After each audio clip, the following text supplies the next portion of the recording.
Bueno, me hace mucha ilusión presentaros al último ponente de la mañana, que ha trabajado en gran parte de su investigación sobre Aragón y sobre el territorio de la Franja. Ramon Sistac es profesor emérito de la Universidad de Lleida, es miembro numerario del Institut d'Estudis Catalans, de la Comisión de Toponimia de Andorra, la Sociedad de Onomástica, el Consejo Social de la Lengua Catalana, la Sociedad Catalana de Lengua y Literatura, la Sociedad Internacional de Dialectología y Geolingüística, la Asociación Internacional de Estudios Occitanos, el Consejo de Dirección del Atlas Lingüístic del Domini Català, de la sección catalana del Atlas Linguarum Europae y de la Asociación Internacional de Lengua y Literatura Catalanas. Ramon Sistac dirige el área de lingüística del Centro de Estudios Ribagorzanos y pertenece a la Iniciativa Cultural de la Franja. Es miembro numerario, además, de la Academia Aragonesa de la Lengua, donde es subdirector del Instituto Aragonés del Català. Ramon Sistac ha publicado numerosos trabajos en prestigiosas revistas y editoriales, como por ejemplo John Benjamins, y ha dirigido proyectos de investigación y tesis doctorales sobre dialectología románica, toponimia, sociolingüística del catalán de Aragón, el payarés, el ribagorzano, el catalán occidental en los registros formales, la estandarización de lenguas y dialectos en situación minorizada y el tema del que nos va a hablar hoy, las fronteras lingüísticas y dialectales y las fronteras políticas, los territorios fronterizos. También sobre las áreas pirenaicas catalanas, aragonesas y occitanas. No le robaré más tiempo de su presentación porque estamos deseando escucharle. Muy bien.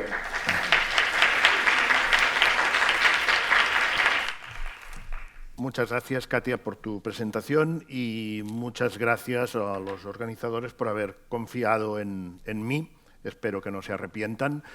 Y, en fin, he aprendido muchísimas cosas en estas jornadas y, por desgracia, no aprenderé ya nada más porque tendré que marchar después de acabar. Bien, intentaré ir lo más rápido que pueda para que podáis comer. Afortunadamente, ayer la intervención de María do Carmo Alem tocó algunas de las cosas sobre todo los aspectos teóricos que podría tocar hoy y creo que podré correr más. Bien,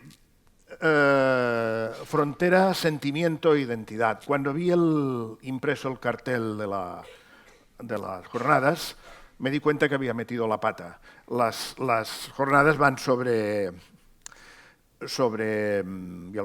emociones y yo puse sentimientos, pero afortunadamente ayer la intervención de María González trazó un poco las fronteras y las transiciones entre los dos conceptos. Yo creo, no me arrepiento de haber utilizado sentimiento, porque sobre la lengua en el sentido que quiero hablar yo, creo que es más el sentimiento que no la emoción, a pesar de que también es cierto que las emociones son el motor que acaba generando los sentimientos. Pero en fin, no, doctores tiene la Iglesia, no me pondré, porque yo soy un dialectólogo silvestre y más vale que no me meta en estos jardines. Bien, yo creo que todo el mundo sabe lo que es una frontera, o tiene la idea de lo que es una frontera. Es una línea de crucecitas que suele ser bastante molesta. Muchas veces es arbitraria y sobre todo genera conflictos. Por poner una anécdota, hace pocos años entre Puigcerdà y la Tor de Querol, en la Cerdaña, hubo un problema con una acequia entre dos países por el agua, y en vez de solucionarlo como se ha hecho toda la vida ya lo diré, azadazos,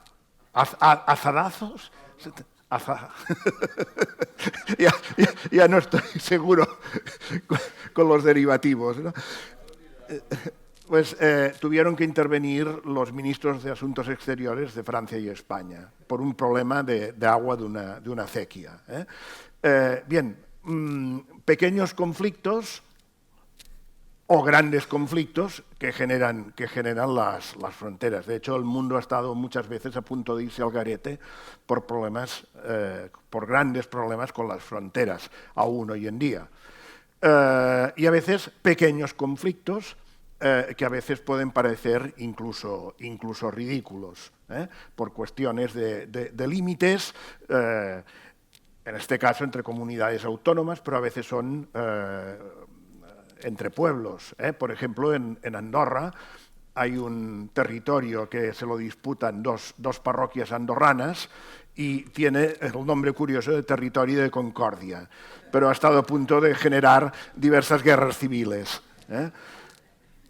Bien, y después, hablando de Andorra, la Farga de Moles, donde algunos hemos pasado buena parte de los mejores años de nuestra vida haciendo cola, esperando la inspección de los aduaneros.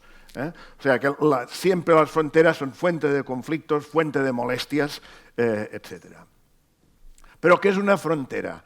Bien, me ha gustado no ser el primero a clavarse con la Real Academia Española, porque cuando se me ocurrió, yo siempre busco los conceptos en el diccionario. Cuando tengo que trabajar un concepto, primero voy al diccionario, a ver qué es lo que se entiende por frontera. Y la definición de frontera que hay en el diccionario realmente me hace pensar que ese diccionario necesita un buen baldeo, porque comienza por un adjetivo, puesto y colocado enfrente. Después pasa un sustantivo, pero es un sustantivo extrañísimo. Frontero quiere decir frentero, o sea, puesto en la frente. Claro, supongo que es la manía de entrar los sustantivos siempre por la forma masculina, pero es una acepción que tendría que ir muy detrás, ¿no? Tercera acepción es caudillo o jefe militar que mandaba a la frontera. Perfecto, o sea, que mandaba a la frontera cuando aún no has definido qué es la frontera. Entonces te dice, con fin de un Estado. Ah, vale, eso ya liga, pero entonces un caudillo o jefe militar, que es una cosa más bien medieval o anterior, hace referencia al Estado, que es una idea bastante moderna, pero también puede ser límite. De acuerdo, límite se entiende, pero entonces el caudillo que está con un pie a cada lado, porque no se puede ser jefe militar de un límite. En fin, y después ya pasa a otras cosas que no tienen mucho que ver con lo que es la frontera. Suerte tenemos que disponemos de la mejor herramienta posible para definir las cosas, que es, como no, la Wikipedia. Y la Wikipedia nos dice que la frontera es la zona territorial de tránsito social entre dos culturas. Importante. Rompe totalmente esta idea de límite que recupera después. O en sentido general y amplio, es el límite o línea de una parcela o un predio. Después, yo creo que ya, como se dice en buen castellano aragonés, embolica. Porque dice, restringido al ámbito político, este término se refiere a una región o franja, mientras que el término límite está ligado a una concepción política y administrativa. Es decir, dice, ámbito político, esto marca, no tiene potencia. Bueno, ámbito político y después concepción política, ¿en qué quedamos, no? O sea, es bastante confusa, pero sí que nos ha dado la idea que la frontera no tiene por qué ser necesariamente un límite. Las fronteras, en este caso sí que es un clarísimo límite, pero generalmente, o pueden ser muchas veces arbitrarias, sin ninguna justificación geográfica. Esto creo que es Tijuana. Tijuana a un lado, San Diego al otro. Ya veis que es una línea absolutamente recta y sin ningún accidente geográfico. Pero sí que es cierto que los accidentes geográficos pueden existir. Iguazú, entre Argentina y Brasil, o, por ejemplo, la frontera entre Dinamarca y Suecia, que a algunos le recordará una serie televisiva, quizá. Bien, aquí siempre pensamos en la frontera del Pirineo. El Pirineo es nuestra gran frontera, pero también el Pirineo puede ser interpretado de otras maneras, porque sí, hay la línea, el perfil, disculpadme la voz, estoy constipado, el perfil que marca la frontera entre España y Francia, pero el Pirineo también se puede entender como una vasta región donde ha habido tradicionalmente un intercambio constante, un intercambio ancestral, documentado desde el Neolítico como mínimo, a través de la transhumancia, pero después siempre con esta complementariedad entre zonas, entre espacios, donde siempre pues, en los territorios de secano vas a buscar los productos que hay en la alta montaña y donde en los territorios mediterráneos vas a buscar los productos del Atlántico y viceversa. Por lo tanto, esta idea lineal de frontera a través del Pirineo no deja de ser una frontera muy moderna. De hecho, casi se podría decir que es a partir de Napoleón, cuando se crea el Estado moderno, por decir así, cuando esta frontera se sensibiliza. Bien, pasemos adelante y hablemos de fronteras lingüísticas. Una frontera lingüística es una frontera que separa dos territorios donde se hablan dos variedades lingüísticas diferentes, lenguas o dialectos. Salto cosas para ir más rápido. La frontera se opone al continuum. El continuum es aquella situación en la cual no hay una ruptura lingüística, sino unos cambios progresivos. Normalmente entendemos que allá donde hay una frontera lingüística constatable, no una pequeña frontera dialectal, sino una gran frontera lingüística, es que ha habido seguramente una sustitución lingüística. Como mínimo dentro del continuum románico la sustitución es aquello que ha marcado la creación de la frontera, mientras que las situaciones de continuum implican una cierta estabilidad. Si existe dentro del continuum zonas más o menos de transición marcables, ha sido seguramente por polarización. Es decir, han habido centros culturales, políticos o comerciales que han expandido sus innovaciones y ha creado zonas intermedias donde han llegado innovaciones de los dos lados. Y eso es lo que crea las transiciones lingüísticas.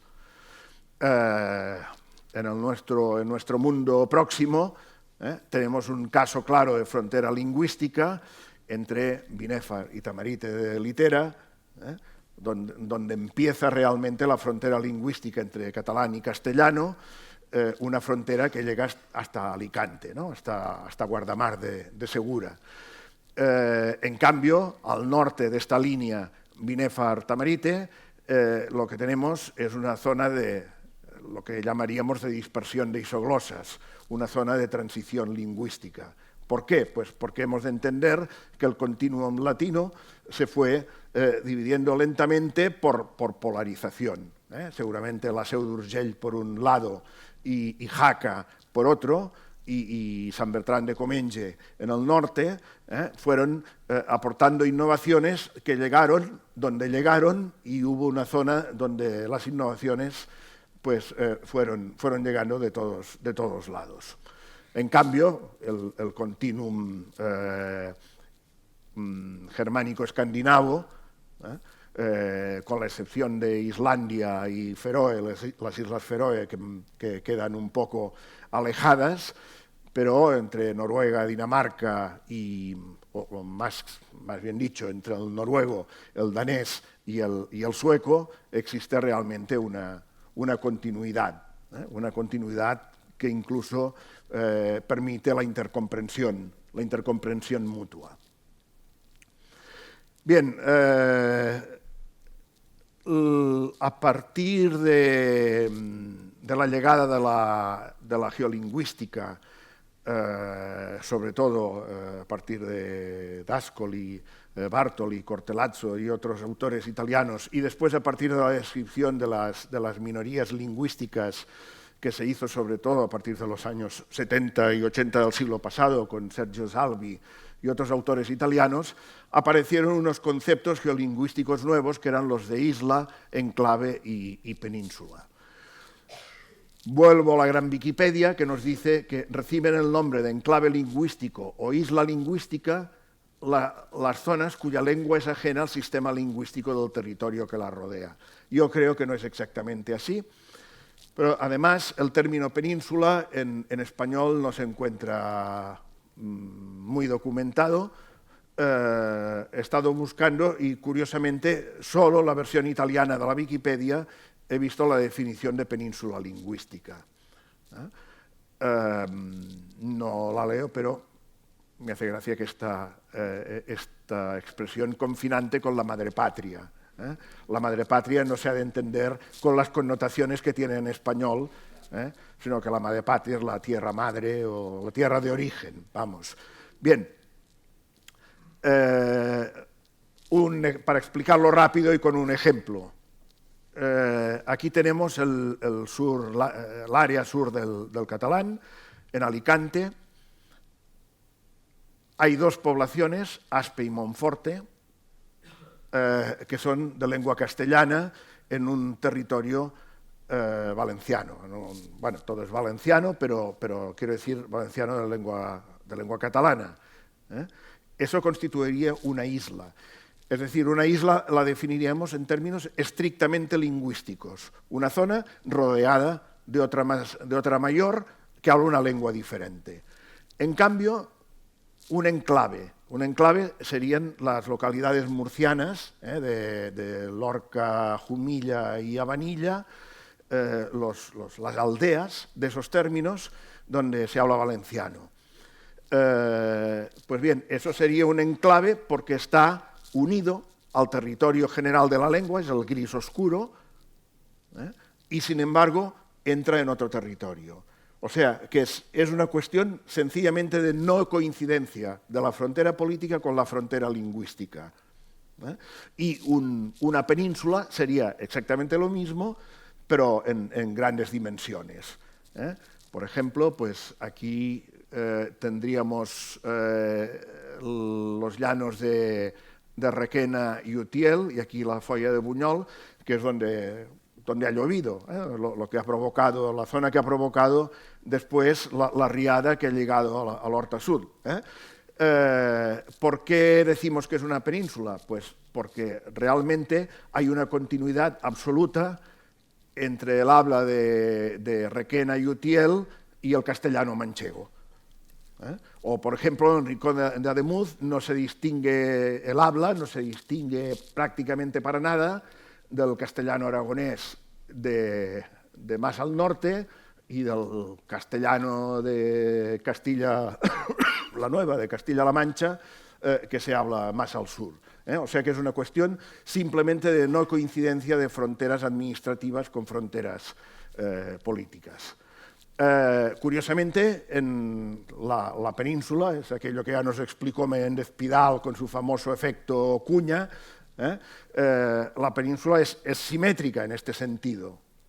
Vemos catalán, gallego-portugués, aragonés, asturiano, zonas de transición al norte, en el río Navia y en la Sanabria, entre asturiano y gallego, enclaves de lengua portuguesa en territorios castellanos y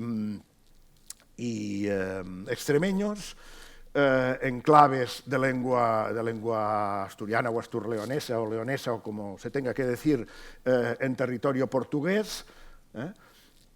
Es decir, tenemos una cierta complejidad. Un vasico iría bien. ¿Sí? Està net.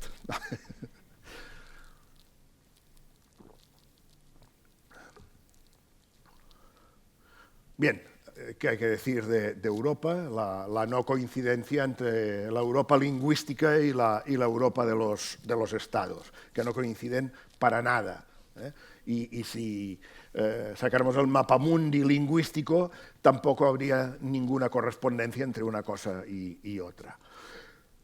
Bien, cuando nos centramos en Aragón, hemos de tener claro que la zona catalanófona de Aragón no es nada más que una gran península lingüística que tiene su continuidad dialectal no de norte a sur, sino de este a oeste.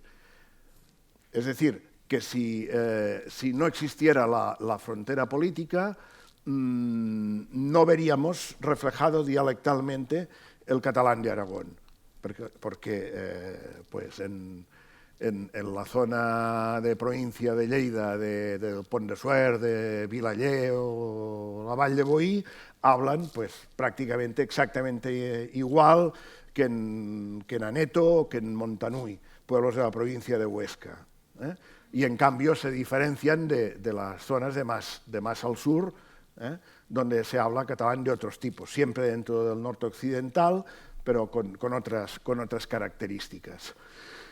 Es importante tener claro, porque a veces no se explican las cosas bien, sobre todo en las informaciones periodísticas, pero el catalán en Aragón no ha caído del cielo, ni es fruto de porosidad de la frontera política, ni de una colonización, ni de nada de eso, sino que es una lengua constitutiva de Aragón, si contamos que el condado de Ribagorza es como territorio fundacional de Aragón. Y hay autores que bien lo han demostrado, algunos son aquí en la sala, publicando los textos medievales en catalán que dejan como bastante claro el hecho que el catalán es fundacional de este territorio. Bien, paso adelante. Bien, es evidente que hay un problema sociopolítico que condiciona el desarrollo pasado, 20 minutos, madre de Déu, desarrollo pasado, no sé si funciona bien la expresión, pero en todo caso el desarrollo de la lengua catalana en Aragón. Por cierto que después de preparar la diapositiva he comprobado que estos dos muros son exactamente el mismo, aún se reconoce el perfil de la pintada anterior, y después, haciendo un poco entre esta y otras pintadas parecidas, he llegado a la conclusión que desde el punto de vista lingüístico se puede afirmar que son pintadas exógenas. Es decir, que tanto las de un lado como las de otro han sido hechas por gente de fuera. Bien, pero es evidente que hay un dilema de identificación de una lengua con un territorio y de los ciudadanos con un modelo con otro. Esto es la salida de la carretera de Alto Ricón a la carretera nacional 240. Que coincide más o menos con el límite de provincia y es un cartel impactante. Bien. No entraremos en qué es un sentimiento, pues yo creo que el sentimiento condiciona en buena parte la identidad, pero seguramente no es el único componente. Pido disculpas a la cámara porque siempre tengo la manía de moverme.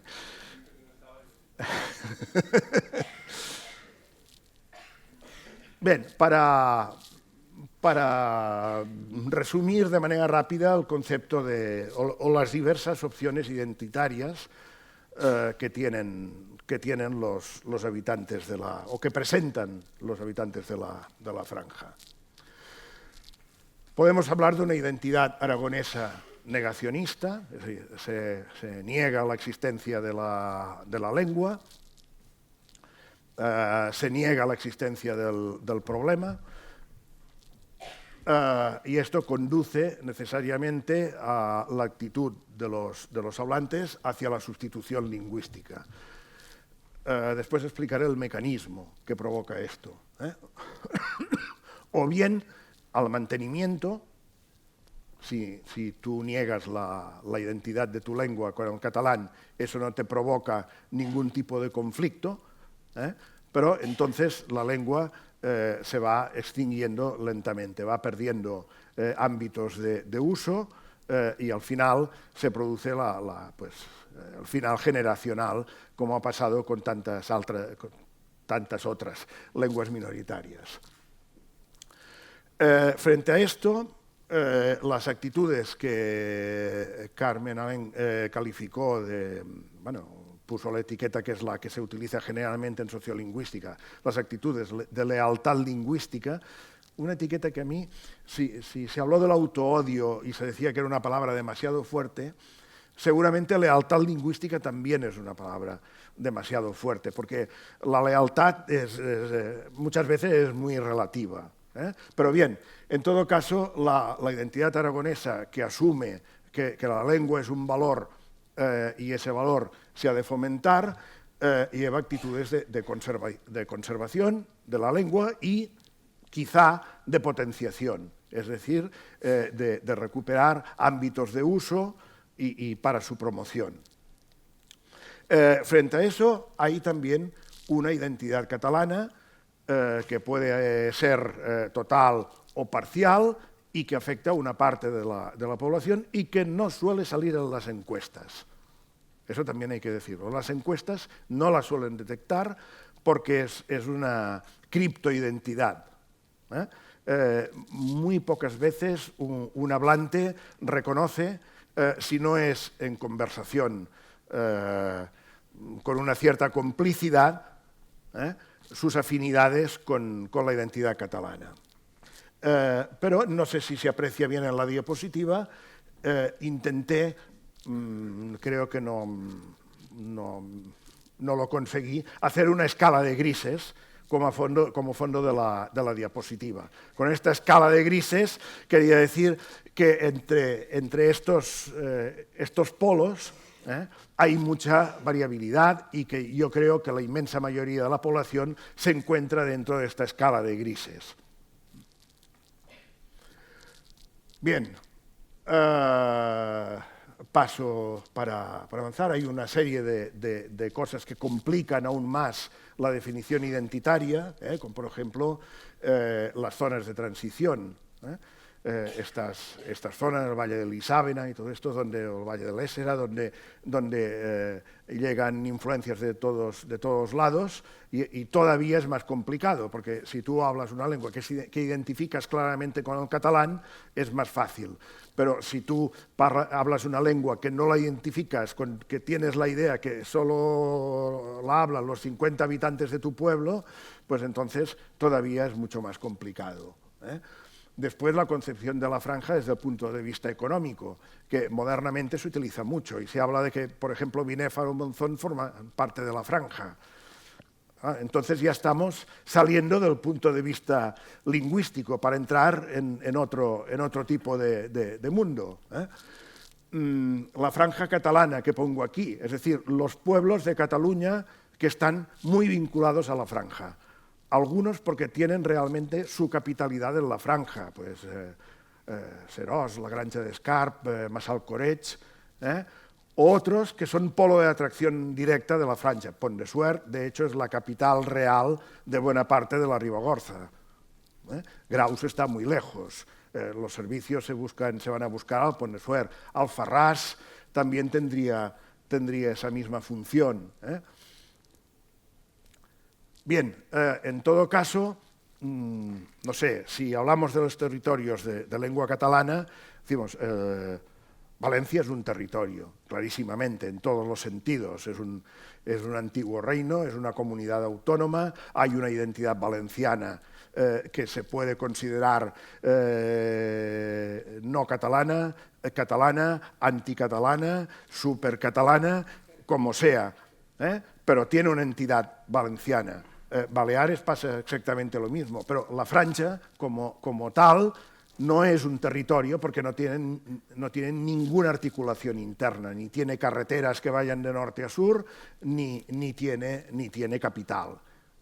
Sí que Fraga es la población más grande, pero no hace de capital de la Franja. Las relaciones siempre son horizontales. De manera que la mayoría de polos de atracción siempre están fuera. Y de manera que además los flujos económicos y de migración siempre van hacia afuera. Otro problema, creo que esta ilustración aparecía en otra presentación, exactamente a las mismas manos. El envejecimiento de la población. No sé, mi pueblo actualmente tiene 130 habitantes oficialmente. Reales que duerman todas las noches allá, debe haber unos 70. De estos 70, un 70% deben tener más de 70 años. O sea que hay síntomas casi que de extinción demográfica. Además, claro, como que no hay manos, pero sí que hay granjas, pues entonces los trabajadores de las granjas se van a buscar fuera. De manera que hay una nueva población que, bien, ya lo sabéis porque es lo que pasa en todos los sitios, ¿no? Los trabajos de baja cualificación son copados por la inmigración.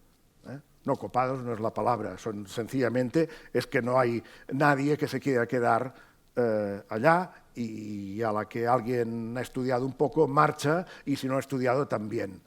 De manera que se desertiza el territorio y se recoloniza con gente de fuera. Que, bueno, de hecho es un problema que pasa en toda Europa. Pues allá en un territorio con una demografía tan exigua, pues tiene un impacto lingüístico más fuerte. Bien, ya se habló del autoodio ayer, por lo tanto me salto las definiciones del autoodio y sí que paso a la justificación del por qué se produce este autoodio. Primero, por el papel tradicional que ha tenido la escuela. Tradicional y no tan tradicional. Aún hoy en día hay maestros o maestras que recomiendan a los padres hablar en castellano en casa, para que los niños salgan más listos. Eso está pasando todavía hoy en día. Pero ha pasado desde la creación de la escuela pública, desde la segunda mitad del siglo XIX, que está pasando eso. El papel de la administración, funcionarios, policía, médicos, etcétera,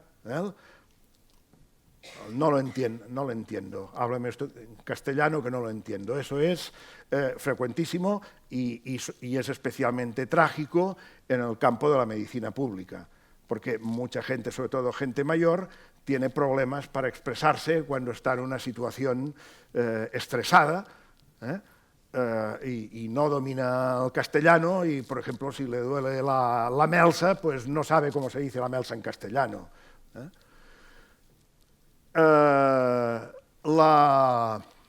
El fin del ascensor social. El ascensor social definitivamente se ha estropeado y no funciona. Antes sí que podía funcionar, pero ahora ya no. El ascensor social funciona al revés, a favor del castellano.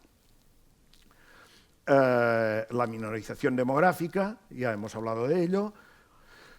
La modernización en una sociedad tradicional que recibe el impacto de las nuevas tecnologías y no está preparada seguramente para ello.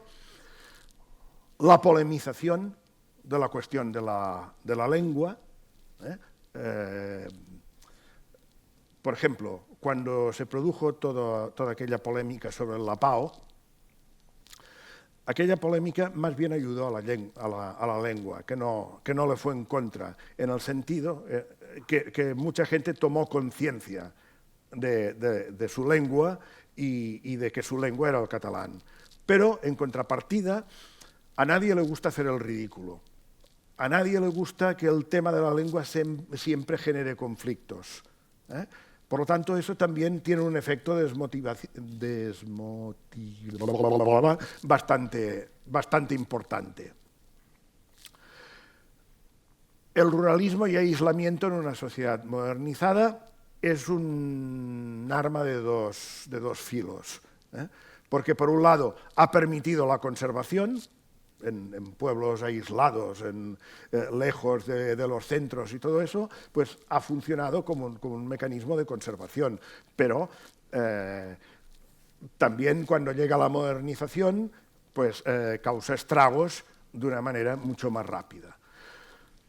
Como factores en verde, es decir, como factores que funcionen a favor de la lengua, tenemos pues, el mantenimiento de las relaciones con Cataluña, en muchos aspectos.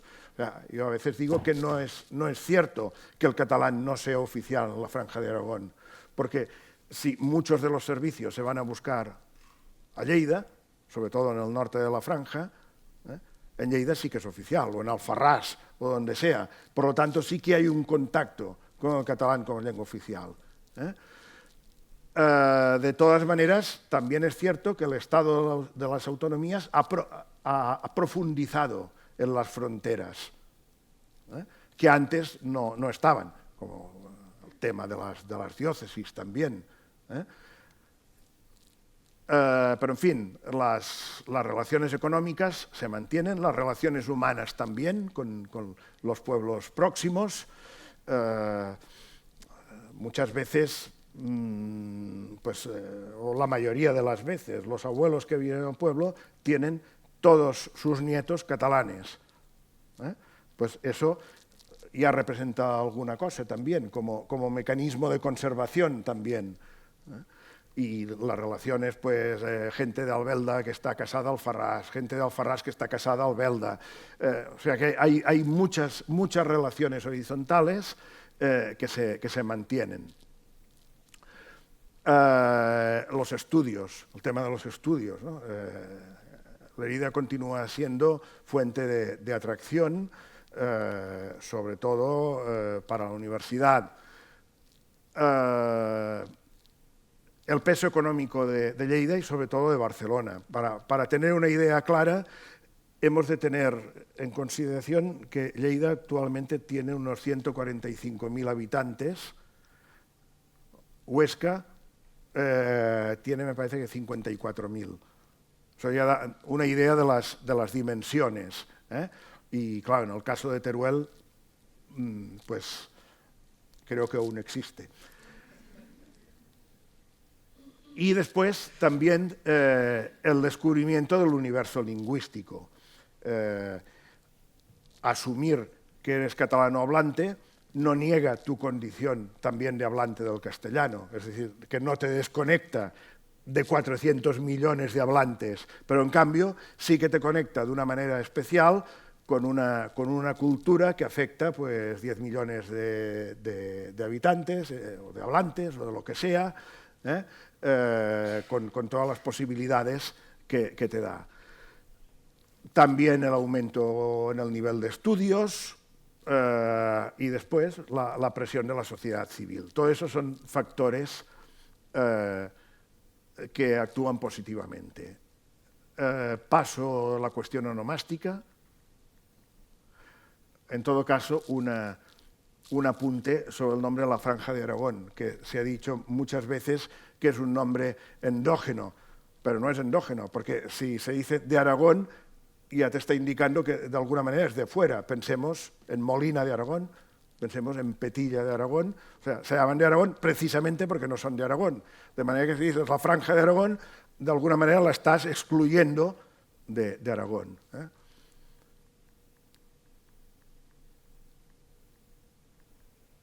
Bien, vamos ya a la parte conclusiva, antes de que me enseñen más carteles,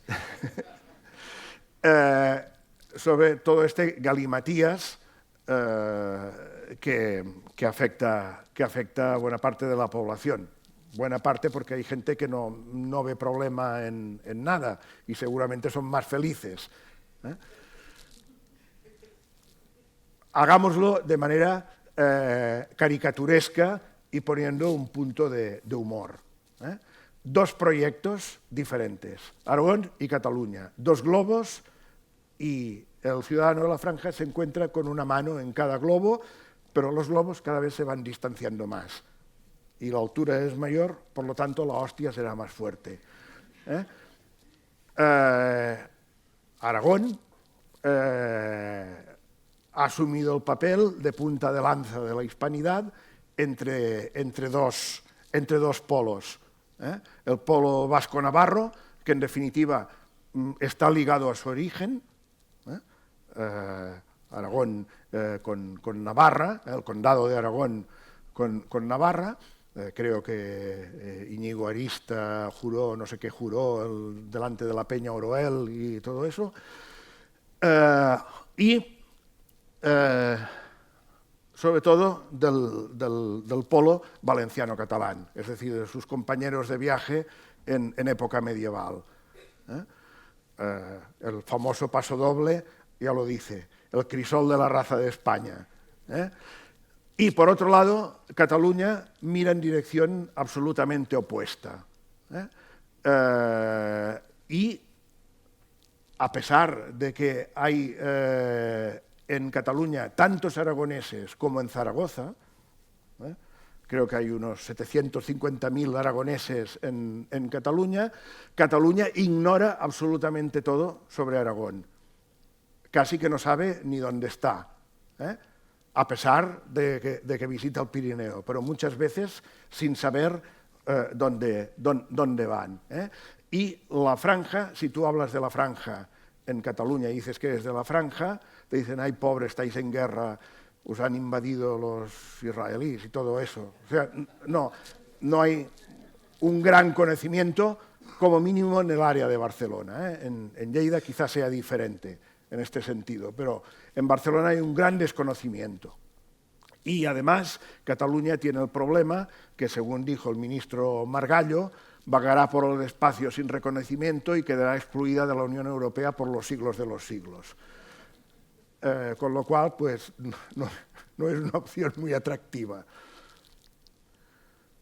Bien, ¿cómo se puede, cuáles serían las bases para una política lingüística que permitiera superar el autoodio y garantizara la fidelidad lingüística de los hablantes? Perdón, bueno, estos serían las claves del autoodio. Está mal titulada la diapositiva.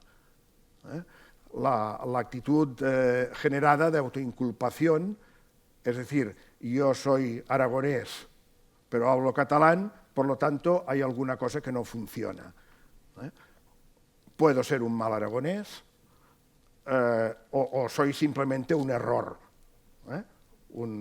como aquellos pollitos negros que los separan de los otros, pues alguna cosa no funciona para que suceda esto.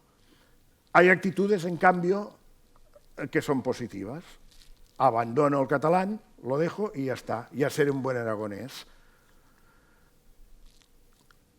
Otra actitud, si soy aragonés, mi lengua no puede ser el catalán, es otra cosa. Y aquí nace todo el mito del chapurriao. Eso ha tenido un efecto muy negativo en unas cosas, pero positivo en otras, porque seguramente, si no, se hubiera extinguido. Es decir, la idea que sirve para resolver esa dualidad. Más mal que bien, pero bueno, sirve para ir pasando. Otra actitud, si soy catalano hablante, si me reconozco como miembro de una comunidad lingüística, no puedo ser aragonés. La frontera ha caído del lado equivocado. Esta es otra actitud posible. Y la actitud mayoritaria, seguramente que es la de paso de puntillas sobre el problema, porque si no, aún recibiré. Y después están las actitudes autoinmolativas, que es asumir que eres aragonés y de lengua catalana. Y entonces es cuando recibes por todos los lados. Bien, las recetas con votos. ¿Cuál es el problema? Estamos en una democracia, ¿no? Todo se soluciona votando, pero el problema es que es un universo de 45.000 personas y Zaragoza solo ya son 750.000, ¿no? O sea que demográficamente y en votos no representa nada. Esta sí que es una actitud que creo que es importante, que es discutir públicamente del problema, no ocultarlo, sino sacarlo a la luz. Discutirlo y llevarlo al ámbito de la razón y del sentido común. Hablando el idioma, fomentando su uso y sobre todo fomentando el paisaje lingüístico. Hace unos días estaba en La Rioja Alavesa y vi que donde nunca o desde hace muchísimos siglos no se habla el euskera, pero toda la rotulación pública en la mayoría de pueblos era bilingüe. O sea que había un paisaje vascófono que seguramente no se correspondía a la realidad, pero el turista que llega a la franja muchas veces ni se da cuenta de que el catalán existe. A veces en la gasolinera del pueblo paran muchos valencianos que van hacia el Pirineo. Uy, ¿así parleu català? Pues claro, pero si estem a Aragó y no se lo acaban de creer, porque no se ve ni en la señalética ni en... Es decir, cuando tú ves un pueblo que se llama Belmonte de San José, no te puedes imaginar que allá se hable catalán, o Caladrones. Bien, eso sí que es una cosa que tendría que afectar a todo Aragón, la idea de la lengua como patrimonio. Si el románico es patrimonio de todo Aragón, si el mudéjar es patrimonio de todo Aragón, ¿por qué el catalán no puede ser patrimonio de todo Aragón también? Las lenguas no tienen propietario. Las lenguas no son ni tan siquiera de sus hablantes, como no lo es el románico. Y no entraremos en temas complicados sobre arte. Despolitización y desconflictivización de la lengua. Vinculación de la lengua a la modernidad. Es decir, no se trata de recuperar, restituir, no, se trata de fomentar, de impulsar, de buscar los nuevos usos y los nuevos campos. Entender que la lengua es un factor de cohesión social. La lengua siempre es un arma de dos filos, puede ser de cohesión o de exclusión, pues utilicémosla como herramienta de inclusión. Después, ni los aragoneses tienen las orejas en punta y son de color verde, ni los catalanes son de color rosa y con nariz de trompeta. Aquí hay algunos catalanes y muchos aragoneses y mucha gente de otros sitios. Y no creo que nos podamos diferenciar mucho. O sea, se magnifican muchas veces las diferencias que no existen o que son secundarias, totalmente secundarias. También hay que autoestimular el orgullo histórico. La franja fue el centro de la corona de Aragón. De hecho, las cortes generales de la corona, ¿dónde se hacían? O en Monzón o en Lleida, porque era el centro. Y después la famosa multiculturalidad. Es decir, si puede ser pakistaní y zaragozano a la vez, no puede ser catalán y aragonés? ¿Qué problema hay?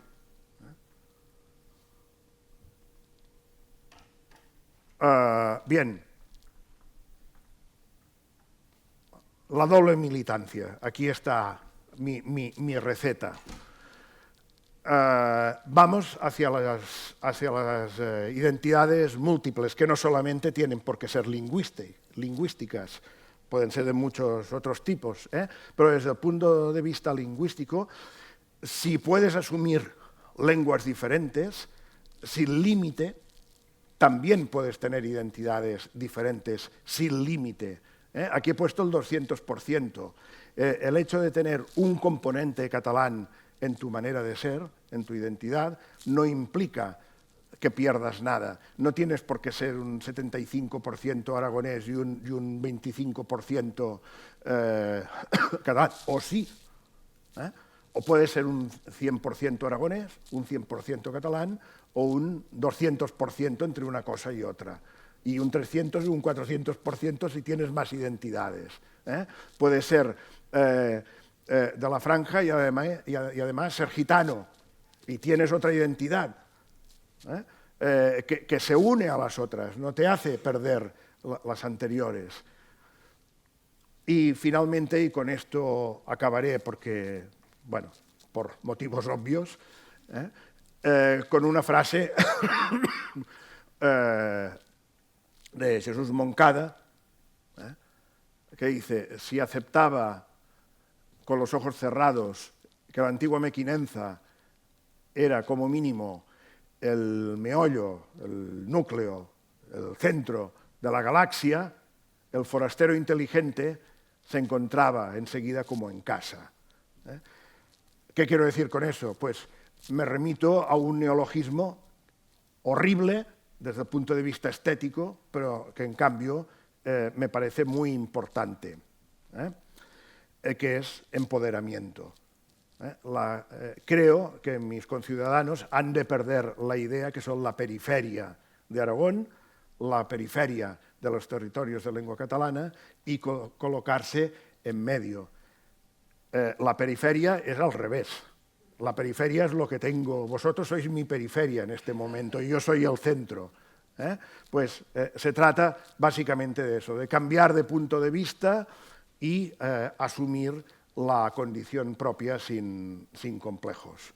Y con esto y un bizcocho, hasta mañana a las 8.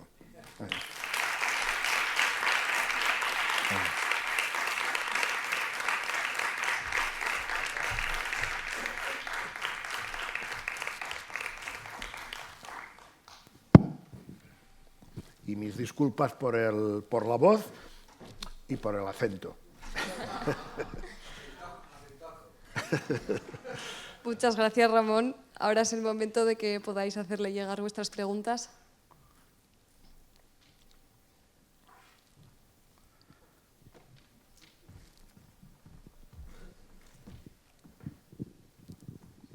Moltes gràcies. Magnífica. M'encanten les píldores del doctor Sistac, ¿no?, al final de tus conferencias. Y desde luego Mequinenza es el centro de la galaxia, ya lo sabes. Lo sabía también Moncada. Podría comentar muchísimas cosas, pero seguramente que hay alguien más que quiere decir algo. Has hablado del autoodio y en la franja está pasando una cosa que es que a mí me preocupa bastante, y esto en las siguientes encuestas no nos va a salir, ¿no?, porque es de nuevas generaciones. Y aparte de los muchos factores de los que has nombrado, yo estoy detectando pues, que la gente joven de unos 14 años pues, todavía utiliza la lengua para comunicarse con los de su edad, pero hay una nueva hornada de niños en torno a los 11 años, y digo los 11 años porque lo está viviendo mi hija, ¿no?, que es el único ambiente que tiene cuando va al pueblo de hablar, a no ser que sea conmigo, no aquí en Zaragoza, de hablar el catalán.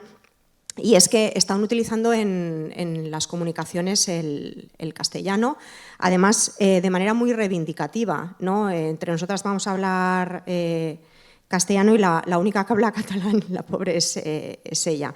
Entonces, hay nuevos factores que deben sumarse a los que has mencionado, ¿no? Que no sé muy bien de dónde pueden proceder, ¿no? En mi época pues veíamos TV3 y veíamos la bola de drag y las series del mediodía, pero esa televisión que veíamos en mi época, ¿no? O los que viven en Lérida, ¿no? Que siguen viendo TV3, en la franja ya no se ve la televisión ni ven contenido seguramente de internet que no sé si pueden influir tanto en... para que hayan cambiado de manera tan radical, ¿no? De unas generaciones a otras la lengua y que encima reivindiquen que no lo van a hacer en catalán, sino que la lengua de comunicación va a ser el castellano. Entonces, a mí es un tema que me preocupa mucho, que no sé cuál es el origen y de qué manera, porque está claro que aquí la política puede hacer muy poco, ¿no? A todo eso. Entonces, no sé si has observado lo mismo y de qué manera podríamos mejorar todo esto. Por cierto, Katia se ha olvidado que una de las academias a la que también perteneces, ¿no? Que es la aranesa, que eres triacadémico. Así que Institut, Academia Aragonesa de la Lengua y también la de los estudios araneses, ¿no? La Academia Aranesa. Esa es mi pregunta, ¿no? Podría hablar también de la rotulación, ¿no? Que tenemos un problema con eso en sitios tan reivindicativos, por ejemplo, como Mequinenza, donde casi todo está rotulado en castellano. Tengo bastantes fotografías y excepto 3 o 4 sitios es todo. Pero la que realmente me preocupa y que no va a salir en las encuestas que vienen ahora, porque a esa población no se la encuesta. Entonces, no sé si tienes al... Es un problema muy complejo porque se está dando no solamente en la franja, sino que se está dando en Cataluña, se está dando en Valencia, se está dando en Baleares.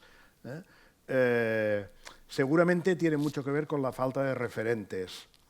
Tú hablabas antes de TV3, de bola de drag, pero ahora el mundo audiovisual ha pegado unos cambios en tan poco tiempo que las lenguas minorizadas, a pesar de que algunos creímos que con Internet y todo eso, y el WhatsApp, y ahora la gente escribe en catalán, aunque sea mal escrito y tal, pero para la gente joven ha cambiado totalmente el panorama.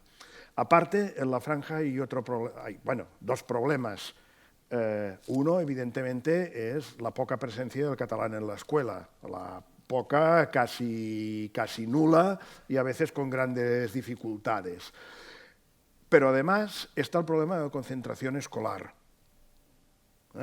Claro, antes los chiquillos se conocían en la calle, en el barrio, en el pueblo, interactuaban entre ellos, llegaban a la escuela que era monolíticamente castellana, incluso el maestro pegaba alguna repasada si oía hablarlos en catalán entre ellos, pero cuando salían de clase interactuaban en catalán.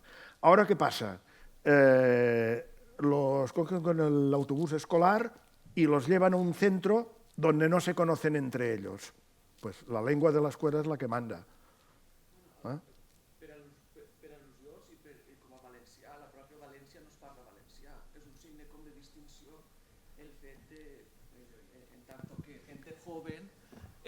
El hablar el español, ¿no? Como decir, yo hablo la lengua que, ¿no? Como la más como popular, no hablo la lengua que se habla en los pueblos. Sí, pero la diferencia está en que en la franja todos son pueblos. O sea, no hay este efecto ciudad, sino que todos son pueblos y está pasando exactamente lo mismo. La lengua de los abuelos está pasando a ser, pero es que a veces se da la circunstancia de que los padres hablan en catalán a los hijos y los hijos se está detectando ya. Es el principio de la sustitución lingüística, porque estos chiquillos se harán mayores y se habrán conocido entre ellos hablando en castellano. Por lo tanto, las parejas hablarán en castellano y si ahora en la franja vendíamos como gran maravilla que era el sitio más catalano hablante, donde había porcentaje más alto de catalano hablantes, esto en una generación cambiará totalmente. O sea que es un problema real, pero que ya digo, no solo afecta la franja, sino que afecta toda la lengua catalana. Sí, no, de la misma manera ocurre en el sur de Alicante, que a mí me sorprendió cuando estudié en Alicante que tenía muchos compañeros que habían tenido la posibilidad de pedir la extensión lingüística. Y claro, a alguien con 14 años que le dicen que vas a tener una asignatura menos, bueno, fiesta. Sí, sí. Efectivamente, eso pide, pues, por un lado, acciones políticas, es evidente. Y no sé si la cosa está ahora para acciones políticas positivas, ¿eh? Pero bueno, ha de haber un trabajo de base que es muy difícil porque no hay medios y seguramente tampoco hay muchas energías vitales, ¿eh? Sí que, por ejemplo, en Alicante ha habido experimentos de lo que llaman revernacularización, ¿eh? Pero no sé hasta qué punto eso se está manteniendo. Sí que había habido experiencias positivas, ¿eh? De conseguir que, como mínimo, la lengua fuera conocida por los niños y niñas y crear espacios donde pudieran practicarla. Perdón. Pero eso es realmente difícil y complicado, pero nos jugamos seguramente el futuro en esto. Antes Maite ha hecho referencia sobre que soy miembro de la Academia Aranesa. En el Valle de Arán pasa exactamente lo mismo con el aranés, ¿eh? ¿Qué es lo que pasó? Nos lo explicaban ayer, entre la Primera y la Segunda Guerra Mundial en Occitania. Lo que pasó después de la guerra al norte de la carretera Huesca-Lleida, ¿eh? También. Pues eso son procesos que cuando comienzan son muy difíciles de revertir. Revertir.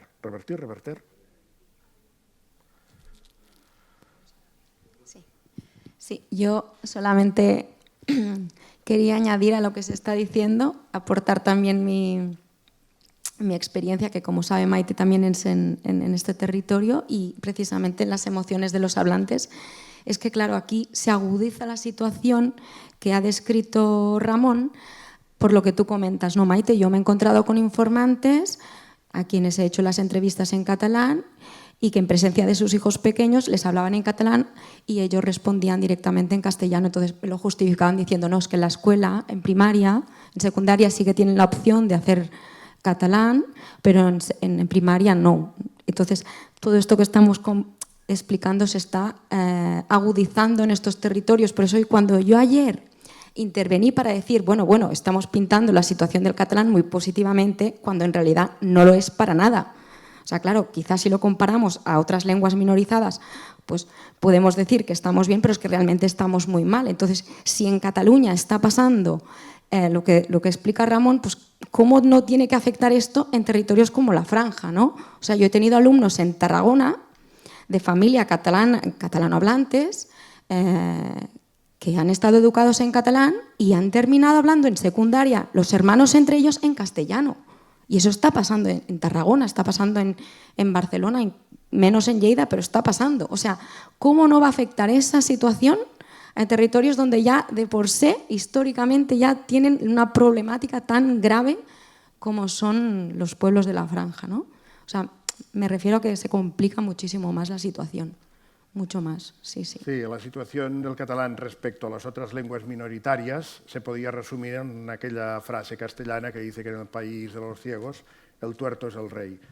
Somos el tuerto, pero bien, hay mucha gente que tiene muchas ganas de trabajar en positivo por la lengua y mucha gente que la mantiene y que no está dispuesta a perderla. En todos los territorios, la Franja incluida, que eso también hay que decirlo, porque a veces el catastrofismo es evidentemente, aún no nos hemos muerto, nos moriremos todos, pero de momento estamos vivos, ¿no? Y también hay que dar un poco de mensaje positivo en ese sentido, pero bien, mensaje positivo sí, pero lo que no podemos hacer es intentar no ver lo que está pasando, sobre todo cuando ahora tenemos muchos datos que nos aporta la sociolingüística, que hace mucho tiempo que tenemos. Recordemos el estudio que hizo la Universidad de Zaragoza el 95, me parece que es. Pero a pesar de que los datos no son comparables, porque son obtenidos por metodologías diferentes, las últimas encuestas que tenemos realmente nos marcan un descenso en el uso importantísimo. En cambio, ha mejorado la aceptación, por ejemplo, ha mejorado muchísimo la aceptación del glotónimo catalán. Ha mejorado muchísimo, eso es un signo positivo, también de empoderamiento. Pero en cambio la realidad del uso pues, baja a una velocidad, diría que excesivamente rápida. Bueno, muchas gracias Ramón por la ponencia y por el interesantísimo debate que se ha creado. Nos vamos a comer con la idea de empoderar a los hablantes y nos vemos a las 4:30 de vuelta con las sesiones de la tarde. Muchas gracias. Venga, gracias.